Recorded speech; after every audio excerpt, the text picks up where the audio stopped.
Hey everybody, and welcome back to PS Music Tech. I'm your host Patrick Summy, and I am going to be telling you how to set up showing you rather how to set up a session in Studio One from the ground up in excruciating detail, so that you don't miss a thing. So, first screen that you're going to come to as soon as you open Studio One is going to be the start screen here. I'm using Studio One 5 Professional currently. Um, it should be the same for 4, for 6.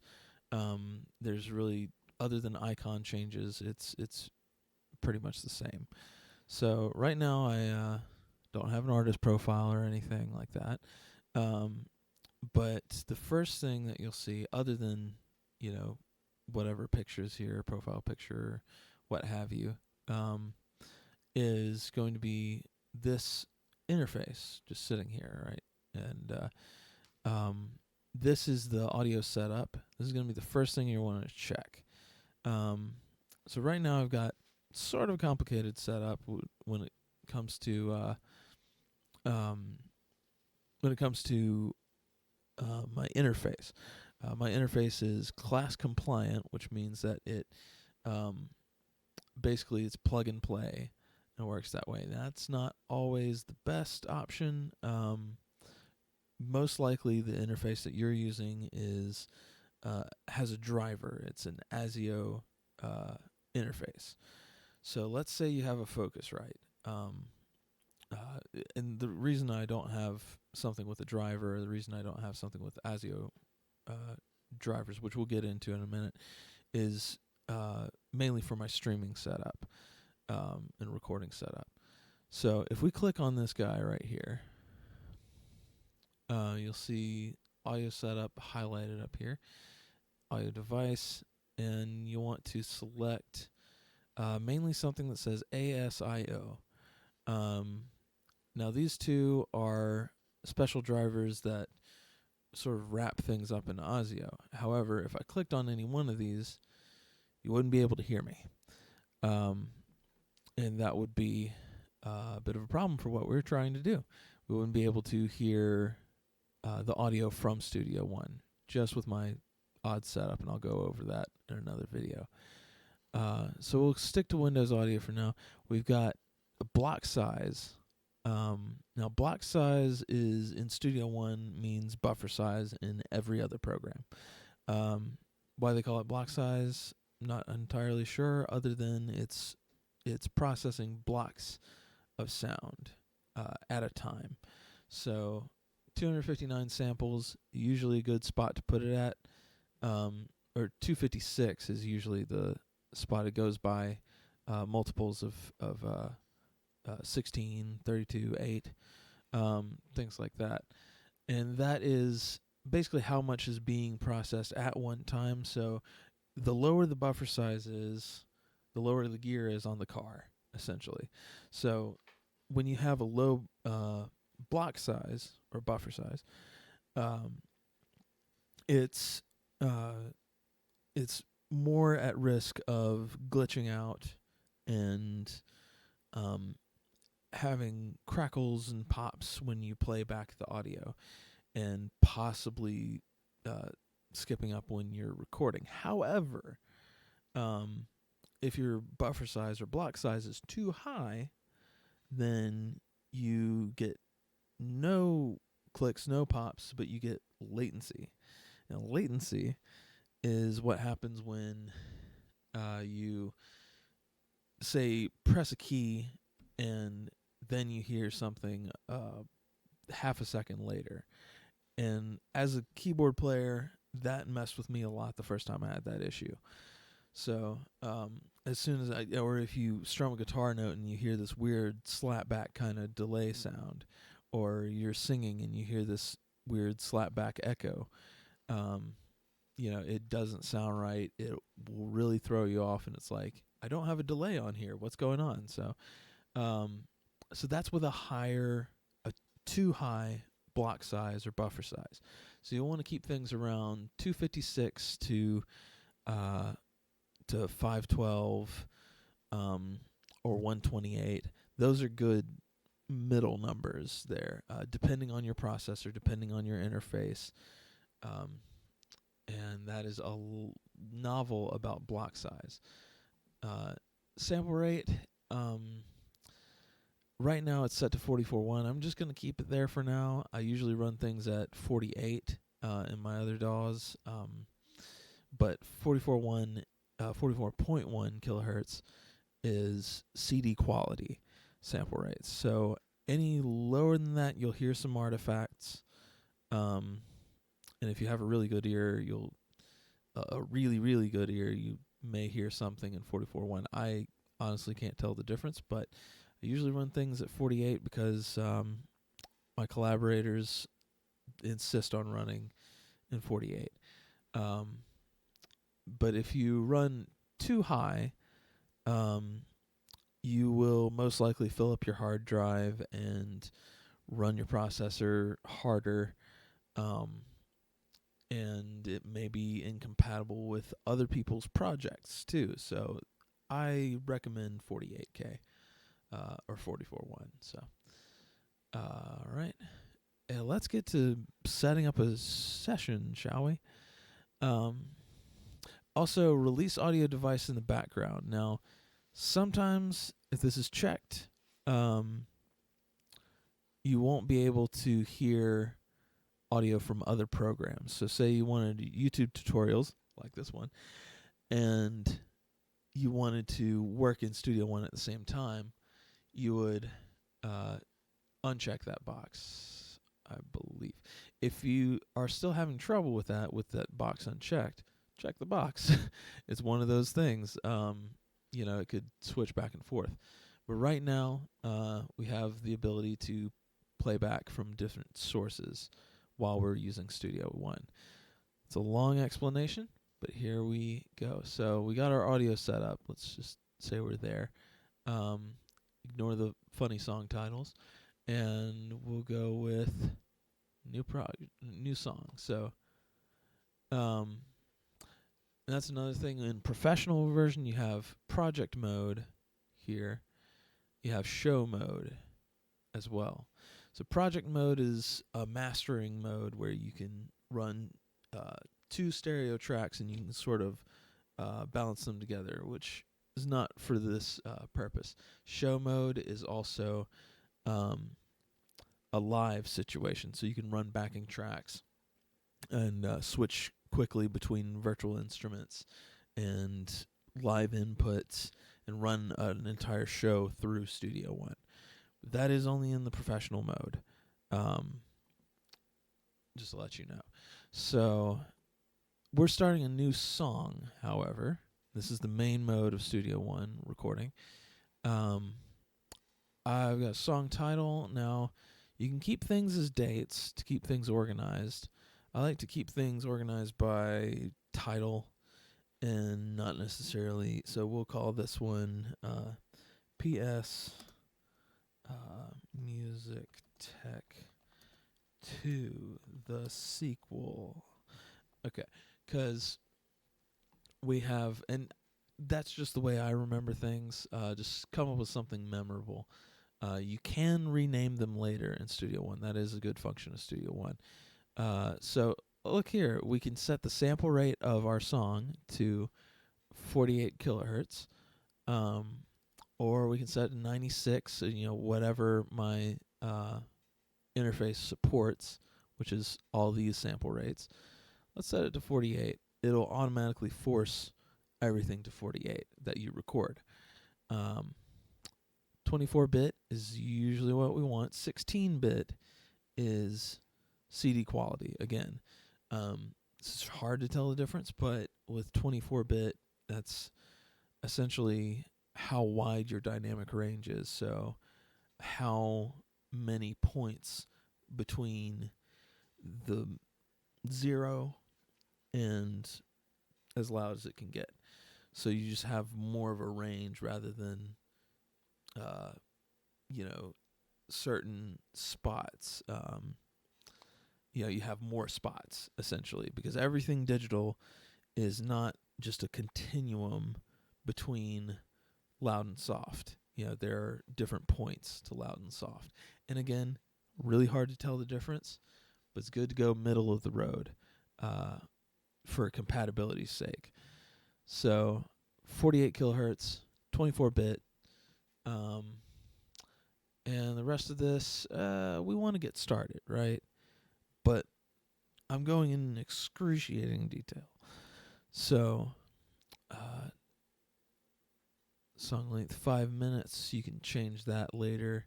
All the things you can change later are time base, tempo. You can change later as well. Time signature. It's all good. Key signature, and you get this little circle of fifths situation here.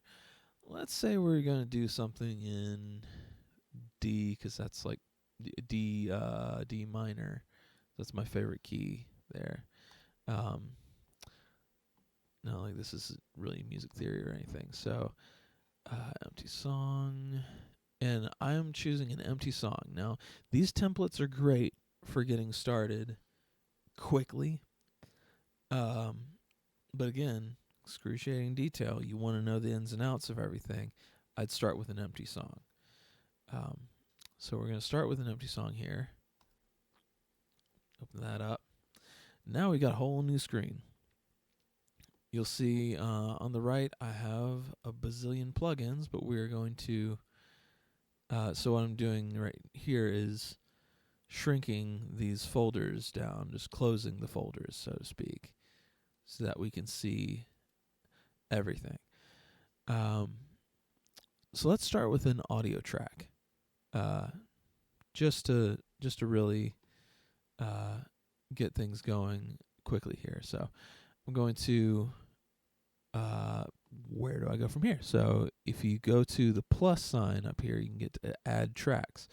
Now another thing in Studio One you'll want to do is when in doubt, right click. If you some other DAWs it's different, but for the most part in Studio One and most music software, most software in general, you'll want to right click, and then you get a menu where you can do just about anything in this left hand side. So let's add a mono audio track. And when you're recording vocals, like this guy right here, this is not a stereo microphone. It's another misconception. Sometimes stereo is better than mono. Yes, but for inputs, you want everything to go through both speakers and not just one or the other. So let's do mono. So now we've got a mono track, and let's say, okay, where are, I'm talking into the mic right now, there's no meters or anything. So if we go to input L, I have two inputs on this interface. So the first one is channel 1, input L. That should be channel 1. It just starts with, and it'll show you when you click on this input L, it'll show you what that's assigned to. So it'll say microphone, USB advanced audio device 1 right there. So we're not getting anything right now. However, you'll see some buttons up here. So we've got mute, solo, and that does say solo safe, use shift. I'm just sticking with the basics here, solo. And then you see record.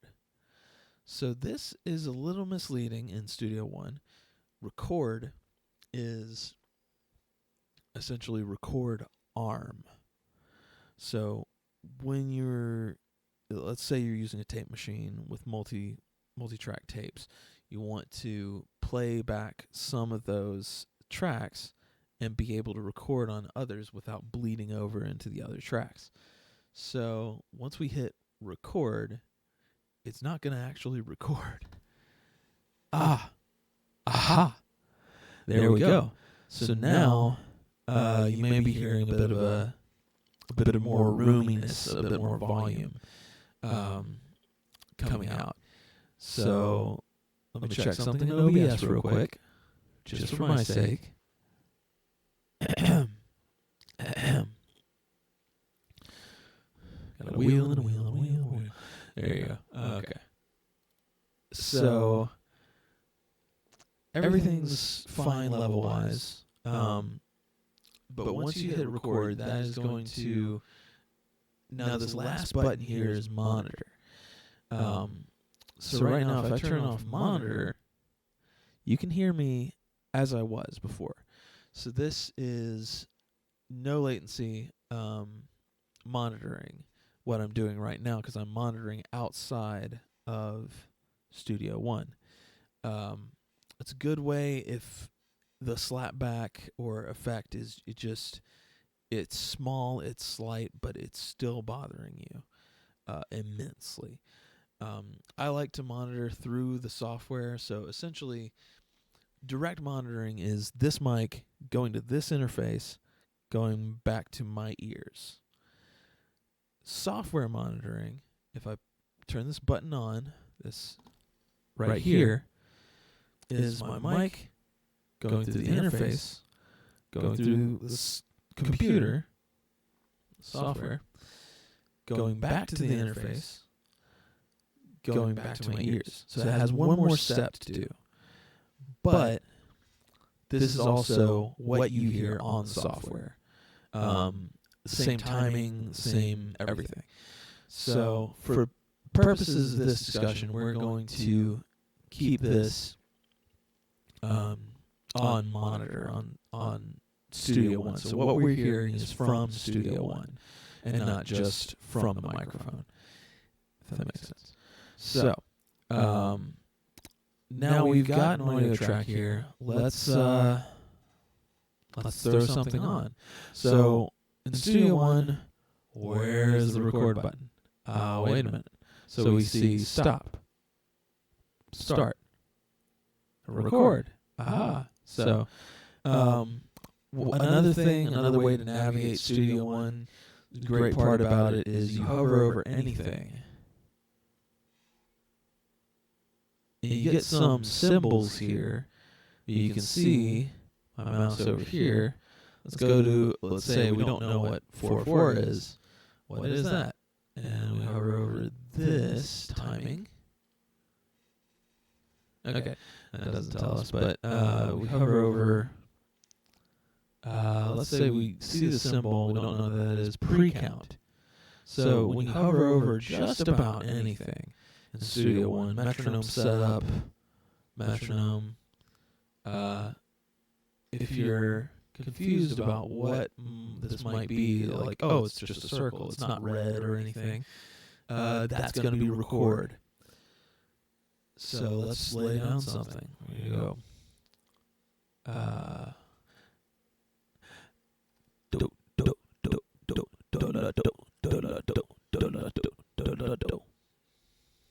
Okay. Hope you get that reference. So right now we've got something here that is it's kind of quiet, right? So you may be wondering why this is so quiet, why we've got sort of this small, tiny waveform here. How do we make that waveform bigger? Well, this waveform is pretty much true to your maximum at the top here and your minimum at the middle here. Top and bottom, I should say. So we just don't have a whole lot of what's called gain. Gain, this is called gain staging. So what you'll want to do is increase your gain on your interface itself until that bar hits as close to the top, as loud as you're going to speak. Now, depending on your microphone, and depending on how you talk, this is going to be different. So you don't want to reach the very top where you go like that. And you see a red dot, that means you're clipping. So clipping is essentially hitting a wall, hitting the limiter of how loud the sound can be before it squares off. So if you have a waveform, if you have a nice smooth waveform, and it hits the limit of where it can go with your speakers, it will turn into a square wave. It'll cut off the top of the mountain and turn it into a plateau.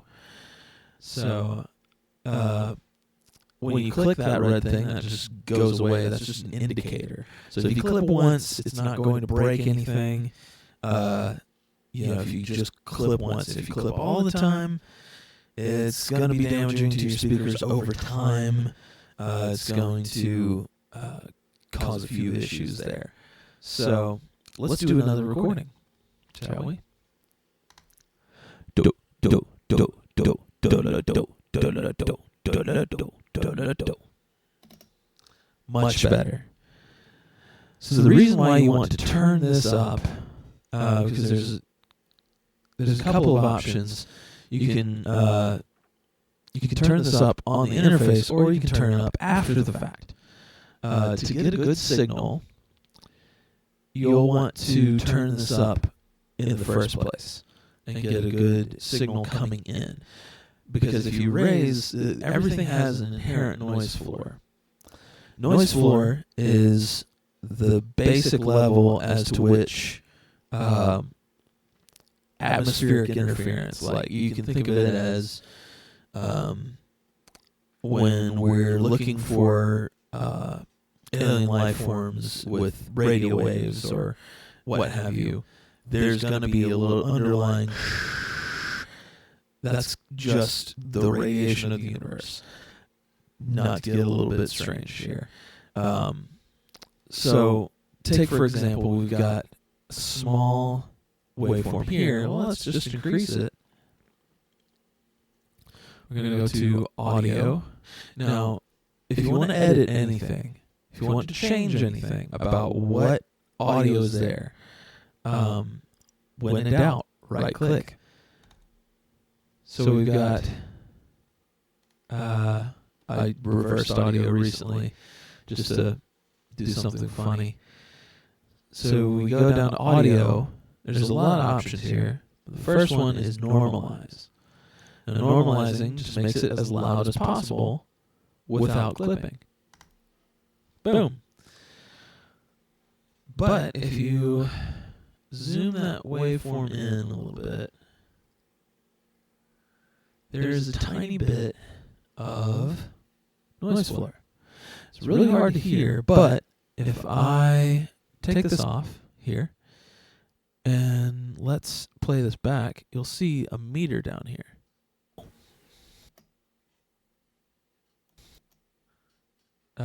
Actually, let's see if we can. It's a function I'll get into later. Looping. We'll just loop this section. And if you listen closely, you'll hear that noise. So the higher you have your mic inputting in, the less that noise you're going to have, the less of the room you're going to pick up. It's going to be more focused in general. If you crank it up all the way, you will pick up everything. But as far as you can without clipping, that's the key. So I'm going to go back and let's say we're going to play this back. And let's say, oh, well, I want click track to this. So let me hit metronome. And when in doubt, hover over it. It'll tell you metronome down here. It's a little triangle. So let's turn that on. Do, do, do, do, do, do, do, do, do, do, do. That's out of time. Because we didn't record to a metronome or a click track. So I'm going to delete this one. And let's go from measure 5. So these right here are in measures. So we've got 1, 2, 3, 4, 5. And we have eighth notes showing in between. It's like a ruler. So we have an eighth of a beat, or eighth of a bar, excuse me. A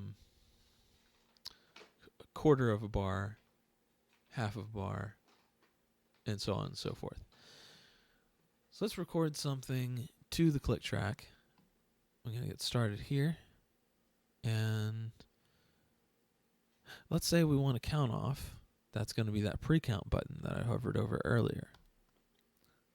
Let's get started. Up. So now you see what happened is I made a mistake. And that mistake was no tracks were armed. So remember to arm your tracks. This is something different in Audacity.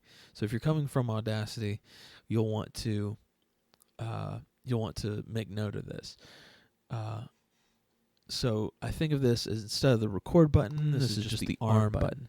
So now everything sounds different, right? Just a little bit. Let's start with that pre-count. And click record. 1, 2, 3, 4. 1, 2, 2, 2, 1, 2, 2, 2, 2. Okay. I was a little off there. But as you can see now, just for brevity's sake, I'm going to cut this here.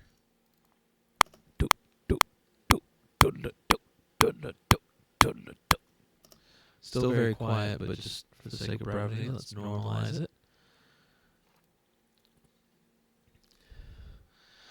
And let's say, how do I repeat this section, right? How do I loop things?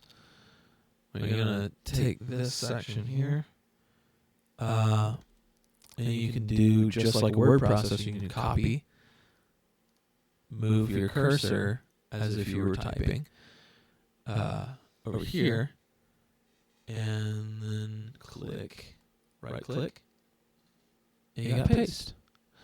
And boom, it's there. To loop things a little faster, you can, I would do this and then hit the D key. It's not perfect, but so that would be a way to copy things over, and now we have.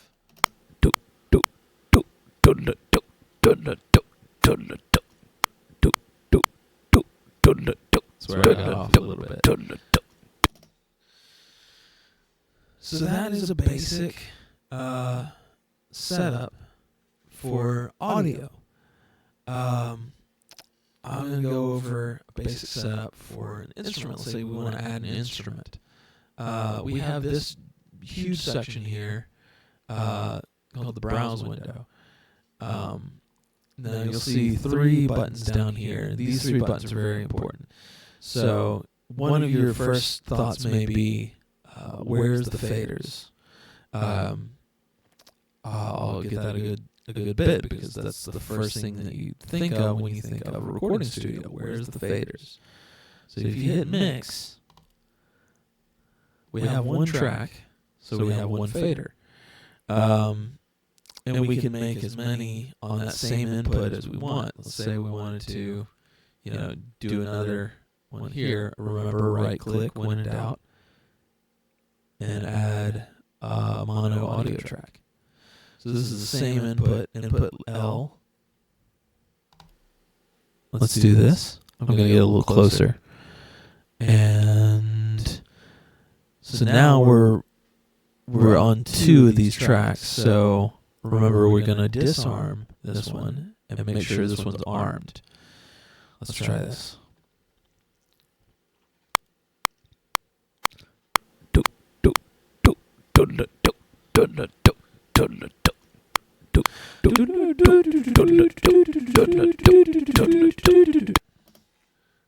So now we've got a siren for our techno song. So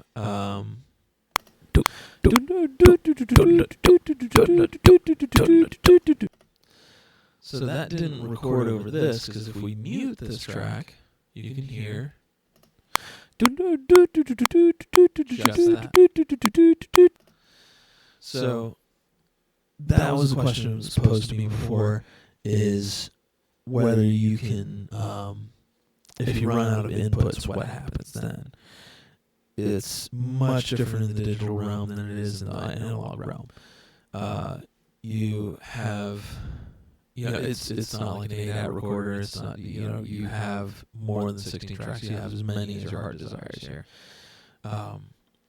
So in that case, let's add a virtual instrument, like I said. So we've got the browse window over here. In the browse window is, if you look at the top here, it says instruments, effects, loops, files, cloud, shop, pool. Let's stay away from this area for right now. We're just going to focus on instruments and effects.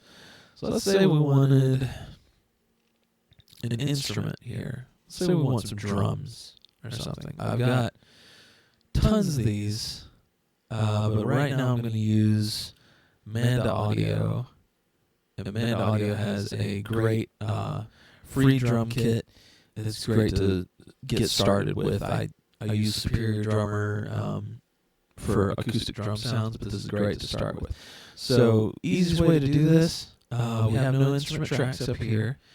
You can create one by doing the right-click method, add instrument track, or easiest thing, click on the empty power drum kit and drag it over.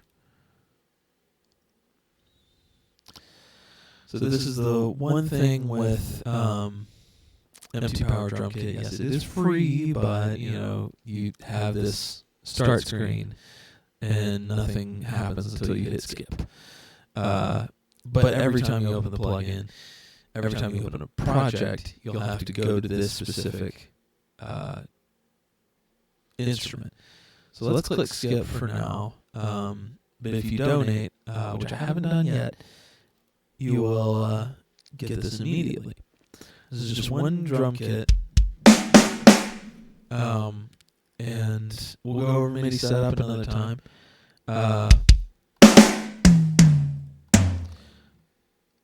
So once we've got this set up here, we're going to go to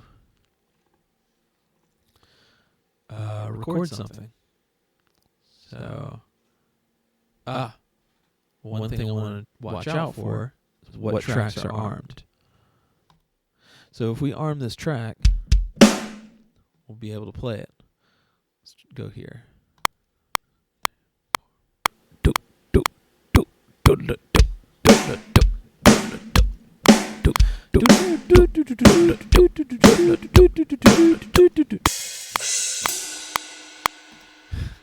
Just goofy drum tracks here.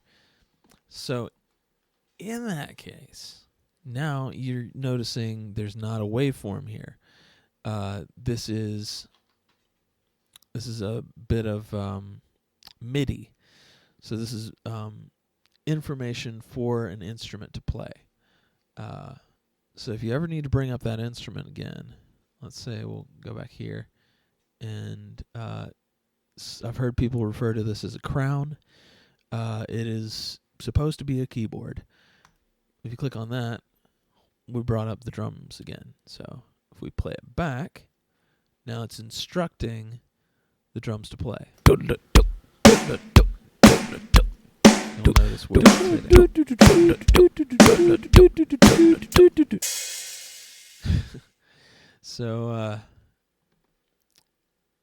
so when you click X on this, that doesn't get rid of the instrument.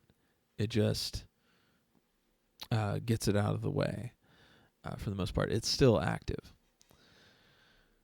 So we've gotten an instrument. We've gotten audio. Let's, if you want to add an effect, it's a similar situation. Let's say we want, get rid of that. Let's say we want reverb on the drums. Let's go with PreSonus because that comes with Studio One.